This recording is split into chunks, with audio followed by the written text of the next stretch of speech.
মানুষ ফজরের পরে ফজরের সালাত আদায় করে এই দোয়াটা পড়ে, ইয়া রাব্বি লাকাল হামদু কামা ইয়ানবাগি লিজালালি ওয়াজহিকা ওয়া আযীমি সুলতানিক। শুধু খালি যদি একটু পড়ে, আল্লাহ নবী সাল্লাল্লাহু আলাইহি ওয়াসাল্লাম বলেছে যে দুইজন ফেরেশতা, মানে ফেরেশতাদের উপর এটা হেভি হয়ে যায়, এটা অনেক ওয়েটি হয়ে যায়, অনেক ভারী হয়ে যায়। ফেরেশতারা বুঝে ওঠে না যে কি নেকি লিখবে এই দোয়ার। একজন গিয়ে আল্লাহর কাছে বলে, ইয়া আল্লাহ, আপনার অমুক বান্দা এই দোয়া পড়েছে, কি নেকি লিখবো বুঝতেছি না।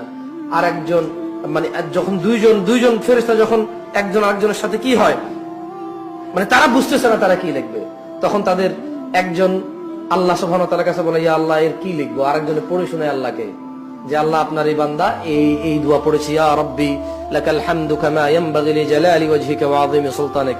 আল্লাহ তাআলা তখন বলে যে তোমরা এটা নেকি লেখার দরকার নাই, তোমরা ও যা বলেছে শুধু তাই লিখে রাখো, এর নেকি আমি নিজেই দিব। কোথায় কল্যাণ খোঁজে মানুষ, কোথায় কল্যাণ খোঁজে।